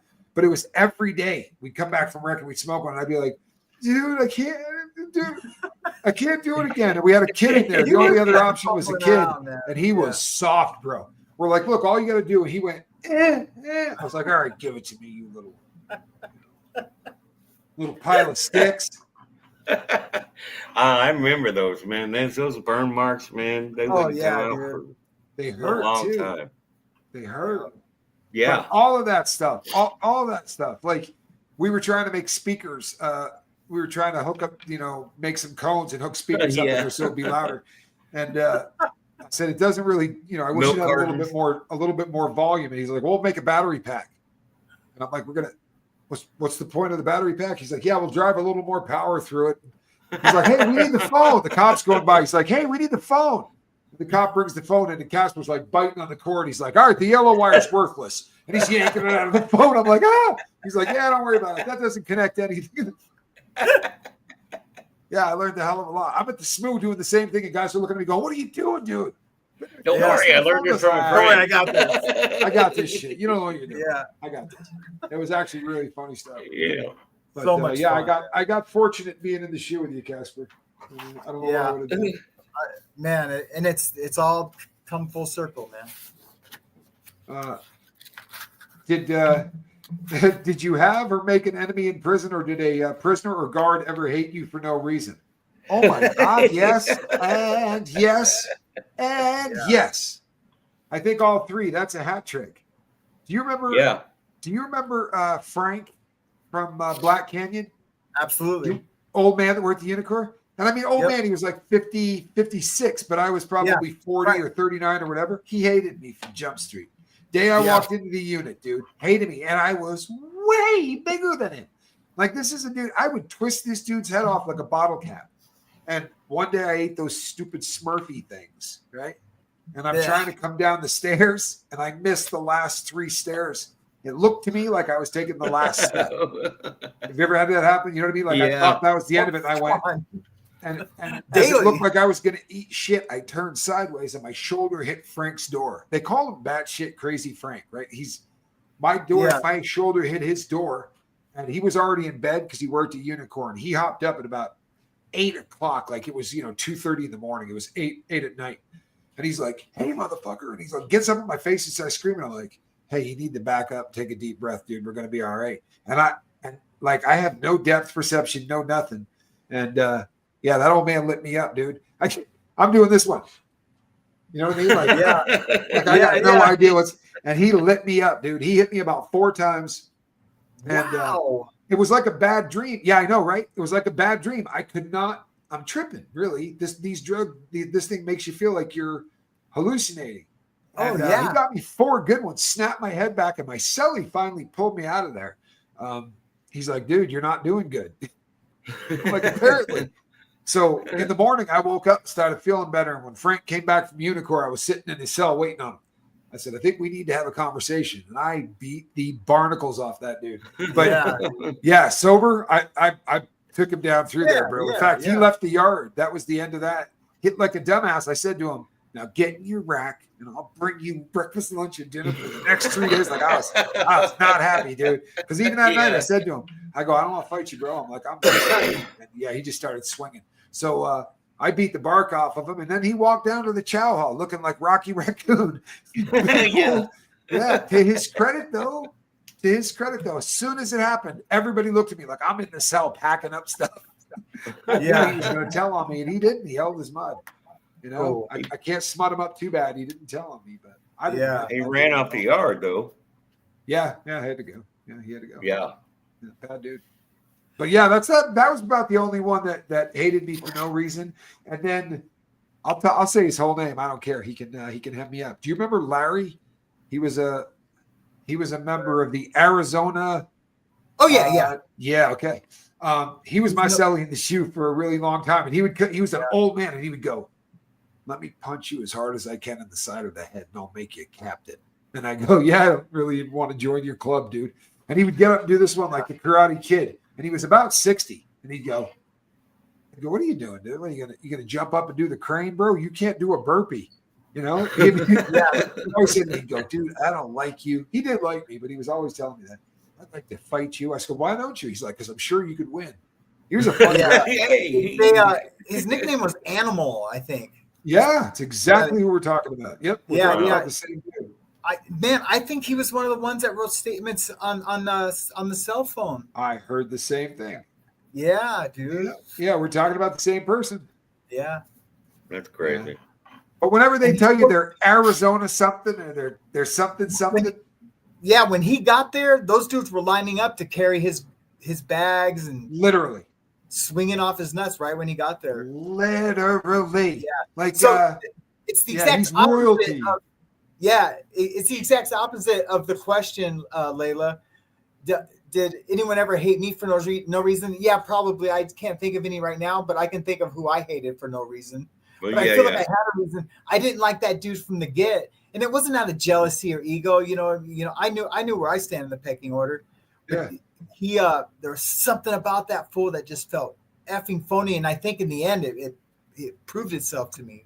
I'll tell you, he knew I didn't like him, and that might have given him a reason to tell on the cell phone. You know what I mean? And do you know something? Look, I'll make it worse, and you don't have to, because Casper's not that kind of dude. But if you happen to be one of those people that came across this, and you're wondering if we're talking about the same person, yes, he did bust his leg sliding into a third base playing softball. All right, there you go. And now, if there was any doubt, dude, because how many big swinging you-know-whats broke their legs slammed into third base? That'll make it a little easier to. Yeah. I thought he was filthy. He's the guy I got hemmed up for saying while I was playing cards with a bunch of his people. And they go, yeah, he's a good dude. I go, yeah, he sure talks to the cops a lot. Every single time I see him, he's talking to a cop. And all of a sudden, as I'm dealing, I realized that it was like cricket sounds. Like you could hear, like no one was talking. And I had given him sodas and food. I looked up. I'm like, not that there's a problem with that. You know, we're all good, right? Yeah. Dude, you got to be careful with stuff you say. The only one I didn't have a problem that I didn't like was the guard that I hit. I just did not like the way he talked or anything. Yeah, and the guy I felt the same way about. He grabbed me like on the elbow right here from the back and kind of pinched. And when he did that, my reflex was just to night. I just putting hands on an inmate's a bad idea. Yeah, you know. Yeah. In the state joint, we had a guy, and he was a good dude, but he was gumpy. You know what I mean? Like he had about an 88 IQ. They called him Manson because it was not because he looked like Charles Manson. Like his middle name was Manson, and everybody called him Manson. And he kind of was like something about Mary's brother, you know, in the movie Something About Mary. And he swept the chow hall, and everybody gave him a real wide berth, and everybody left him alone. But he would listen to a Sony 1-battery roller, right? And he would just put that on and just groove. And he'd be outside, and he'd, trimming bushes or doing whatever. He had about 4 jobs, and just a good dude. And a new cop went over to him because he was telling everybody to get back in the unit. He's out there just doing this one. And the cop goes up behind him and grabs his headphone, like pulls on it to talk to him. And he went, wham, got him with an elbow and got on top of him. And it looked like he was sawing wood. And I mean, two white dudes tackled him. And they had to take the white guys that tackled him and move them off the yard because everybody wanted to kill them. But Manson would have killed the dude. Just gumpy. He just would have killed the dude. As it was, he crushed the side of his face. He broke all his teeth out on one side. Like it was a really bad ass kicking. But the cop got his stuff fixed. His face looked messed up and continued to come back to work. And which I think is absolutely remarkable. You know what I mean? Yeah. I personally would have taken the payout, called it a day, but and I was there for that one. He got the barnacles beat off of him. By the way, another one of my favorite prison expressions. Got the brakes beat off of him.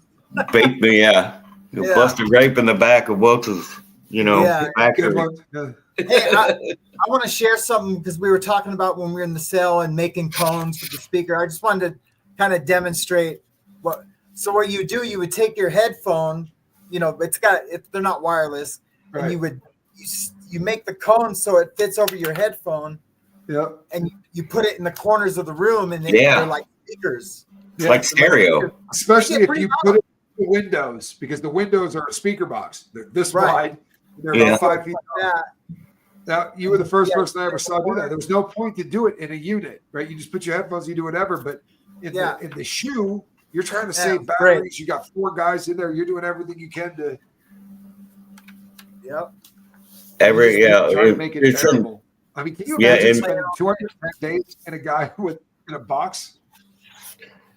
We had we had headphones, large headphones that we could buy, or we'd have to buy. R10s, The Oh, yeah, TL20s. the muffs, Yeah. yeah. I can And- make a speaker box for those too. But go ahead. Yeah, we had like a 10-foot cord for our TVs. Pimpin'. Big pimpin'. rolling Yeah, my exactly. cigarettes. Yeah, where you to roll your Using my smokes on. stinger. Well, I had a great stinger at Black Canyon. I had a store-bought stinger in Black Canyon. They made it a Okay. unicorn, and it had a big ass long cord because I was shining. And you know what was great? Black Canyon. When they came to search the cells, I would take my stinger and put it on the bed. I would take all of my contraband and put it right on the bed, and nobody ever took it. I tried that at the next joint and got peeled for everything. They were like, took "Hey, everything. didn't even have to look for it. Good looking out. They took everything." Yeah, there's Damn. some spots you can do that, and that's awesome. Like it could be whatever, you know. I mean, not a knife, of course, but Well, like I've been even in Terre Haute, even when I was at Terre Haute, you could have a bag of wine hanging in your cell. You just had to tell the cop that you had a bag of wine hanging in your cell. Yep. You know how I learned that lesson? I saw like 9 guys with wine. I'm like, well, that's just tits. So I took my bag out of the locker and I hung it up like everybody else's. And the cop walked in right in front of everyone and goes, "What is that?" And I was like, "It's a bag of wine." And he went, get it. Just started sticking it. Took a pen out and started like poking holes in my wine sack. The stuff was just going everywhere. It stunk like You shit. stunk. Oh, Yeah. dude, it stunk. And everyone was like, "Nice job." Live and learn, right? I'm like, how come you Yeah. pop everyone else's? And they're like, well, if you tell them where it is. Black Canyon is in Phoenix, Arizona. Yep. Yeah. Like between Pinal County and Phoenix, like Up this big long hill past 2 trailer parks and a little mission bell that looks like it comes off of. There's a church that looks like it should be on the cover of Hotel California.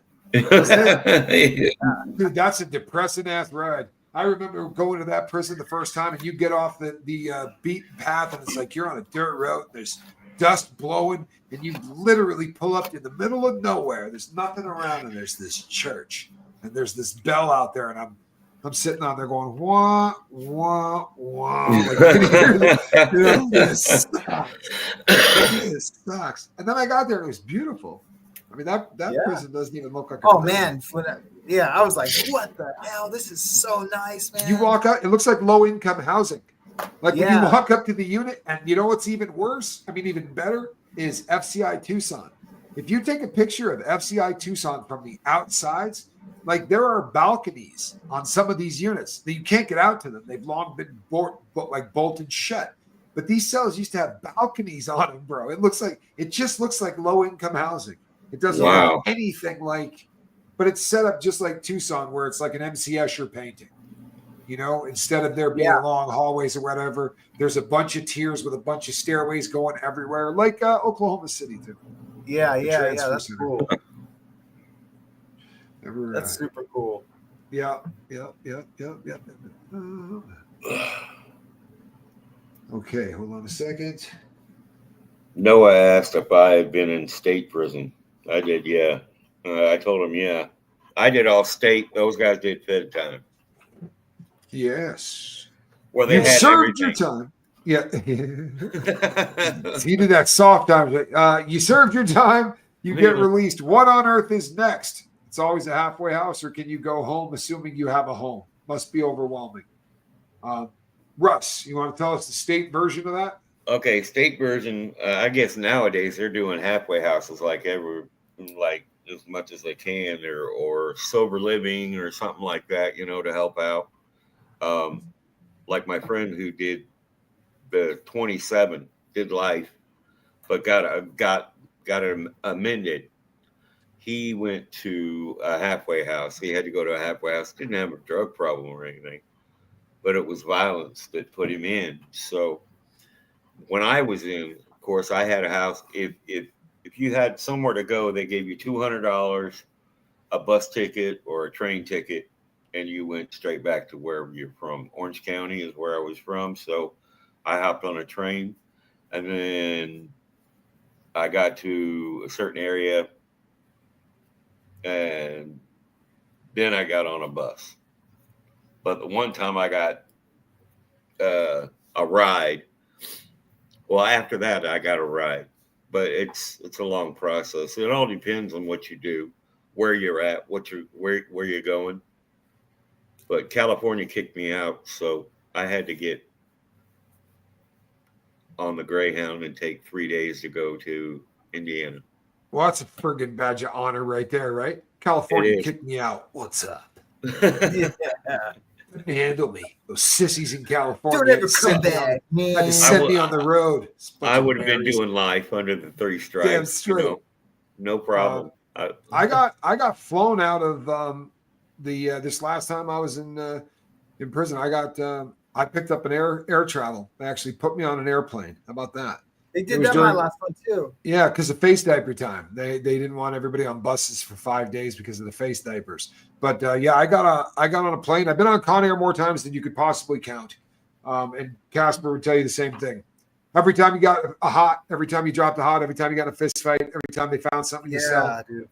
I mean, Con Air was just one of those things, man. Yeah, and in the feds, they mostly like to send you to a halfway house, like a reentry type halfway house. But it's not mandatory. You can go to the streets, provided you have an address that is. So take me for instance. I was living in Nevada, so as I was getting ready to get out and leave Sheridan, I said I'd like to go to a halfway house in Nevada. They said, okay, we've got one in Las Vegas, and I said Las Vegas is an 8.5 hour flight. I mean, a drive from where I live. You know, it's so now what you're saying is I go to the halfway house, but I can never go home, right?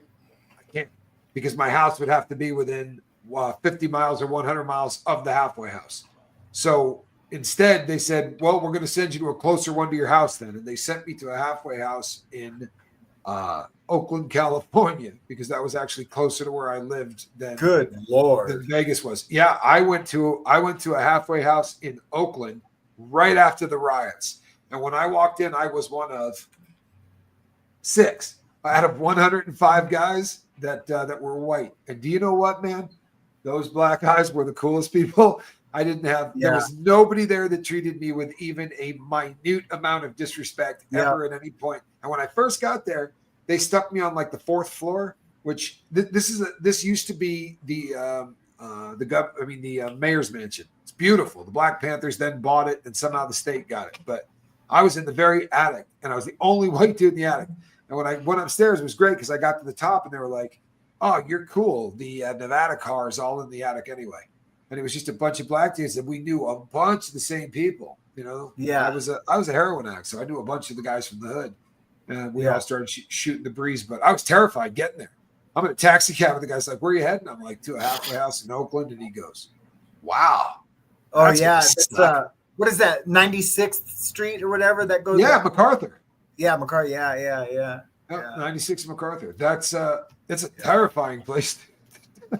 Huge, intimidating. Yeah, intimidating. Where was I this? bought and sold a lot of heroin. Oakland, California.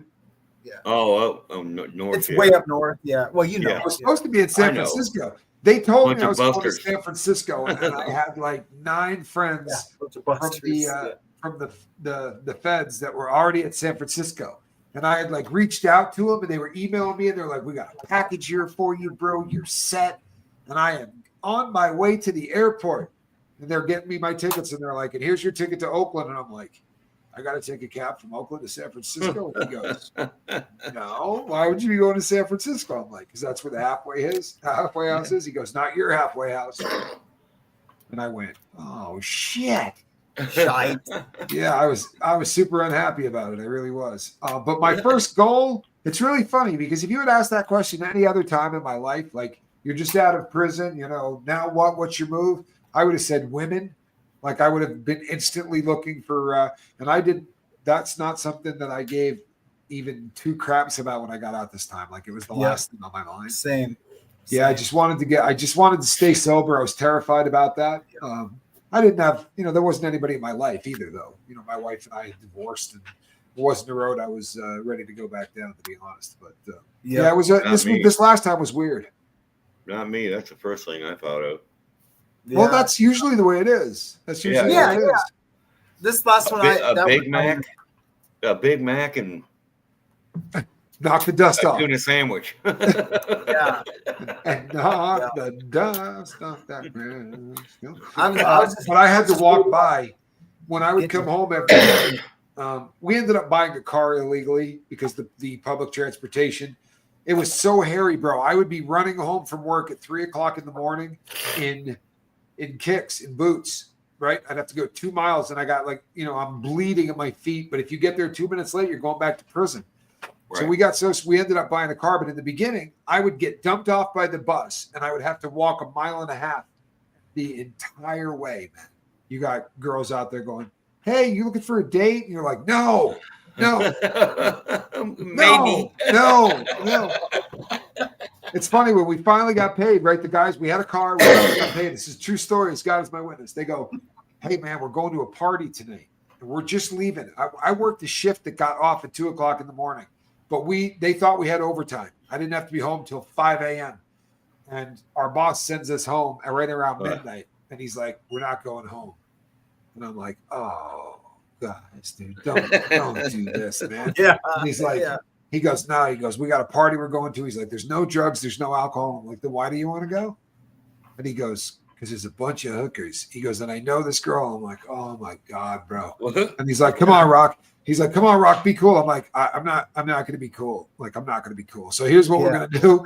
I'm like, I'm going to get in a car. I'll take an Uber and I will meet you at the halfway house. I will not go in until you guys get there. I'm not going to get you in trouble. And they were like, "No, you can go tell them that you got let off early and that we had to work." I said, "You're cool with that?" He said, "Yeah." And because I know what would happen, bro. I would have been there and they got away with it. But if it had been me, I would have walked in and they would have been like, "This is Terry." And I would have walked up. I'd have been like, "Terry, how you doing?" And you'd have heard boom, and the door would have come down and they'd have been like, "On your faces." Yeah. They'd have done that raid as I walked through the front door. And then I'd be saying to my probation officer, "Man, I was just working, I was dude working. Just wanted to go back to my the halfway house, man." You sound like a bunch of jive, man. Exactly. The dude didn't even want to go to the party, man. I just wanted to go home and lay down. My hands hurt from sandblasting, and I don't even like this. He forced me. Yeah. No, I knew this was going to go down. Like, I knew what would happen if I was there. And what's the difference between, I'm here and we're doing this right now, and it's never, ever worked any other time? Because this is no shit. I'm not even joking. It was the Costanza method for probably, like, you watch Seinfeld. When George does absolutely everything, it comes to his mind, it's the exact opposite. It's like, hey, there's going to be a bunch of girls there, dude. It's a party. Women, you can get that. No. Nope, not doing it. Nope, not doing it. First thing that comes to mind, I'm doing the exact opposite every time, and it's worked out. Up to this point, here I am. That's kind of what I meant when I said I just listened to what they were telling me, didn't listen to myself, and look, now we're sitting here on rules. YouTube. This time's really different. I'm blessed. I got a good group of friends that I care about. We got a great crew here. I'm madly in love. I got a bunch of good cats, which is really more important than everything else I just said, except Quibs. The cat thing's huge. I'm serious, man. They keep me sane, man. Yeah, they keep me sane. I'm a cat guy too. Yeah. You haven't seen the commercial for it yet because Johnny and I have just been filming it. But I don't have a litter box anymore, right? We have a cat toilet. This is the greatest concept in the whole world. Like, your cat just gets into it, you forget about it. It even weighs my cat to tell me if she's losing weight or gaining weight. It tells me if she takes a leak or dropped a deuce. It does all of that, and then I'll get a text that'll say, "Hey, you need to empty the bag in the litter." You go in there, you open it up, take the bag, do the drawstring, drop it in the trash. What is it? A litter genie or something like that? The litter genie is a round circle they got to walk in. This just looks like a litter box. This just looks like a litter box. But Squirrel goes in there and drops a deuce or takes a leak or whatever, and as she walks away, the machine waits like 4 minutes, and there's a constant I-beam running. So if she hears the sound and is fascinated, if she touches it or does anything, it stops, freezes for 5 minutes. I can't hurt her, but she never ever goes to the bathroom in a dirty kitty litter, ever. And it breaks it and drops it perfectly clean and flat for her on the next one. And I call it a cat toilet. It's not a litter box. Those litter boxes, bro. I don't even. That litter genie's $1,000. This one was this is like $6.50, but if you use promo code Scoville, you get a fat discount off of that. So For real? yeah, Right. Are you an affiliate? Okay. yeah, we are absolutely repping this product. It is. Look, man, we started doing the math. It's crazy, but the amount of time you spend over the course of an average life's, the life of a cat is like, it's like 20 or 30, 40-hour work weeks, scoop and catch it. You can do without that. And instead of doing that, you know what I'm doing instead? I'm playing with the cat. It's actually like, that's that much more time I get to have with the animal, which I think is Right. crazy. Okay. Right. So I'm pretty Yep. impressed with that. Now I'm throwing that's you so guys cool, off man. because if I don't reach out and say goodnight to my fiance and say a prayer with her, it just wouldn't be right. So I'm Alrighty. scrapping it. But you gentlemen are going to come back next week, are you not? Yes, we are. Absolutely. And I want to do a big shout out to Turd Ferguson. That is he's out there fighting the good fight, man. He's in rehab. He's in his second week there. And he's putting in the time. He's actually doing what it takes to be sober. He's out in Massachusetts, and we couldn't be any more proud of him. We really couldn't. And, Absolutely. Good job. everybody fighting the good fights. To everybody that said no to all of the things that they used to say yes to today. This one's for you. We will see all of you tomorrow. Thanks on the everybody boat. for the great questions. Right, just killing it, man. We got the best audience in the world. Between now and the next time you see you, we want you to reach out and try to save somebody. And know this: the T-shirts that you guys were screaming for, the one that says "Because Diddy wants to party," and you got to tell him no. Those shirts are on the way, peeps. So stay tuned; those are coming. I'm drawing some too. Yeah, and we actually have some talent now. So between now and the next time I see you, reach out and try to save some. Peace, everyone. Mahalo. Yeah, mahalo.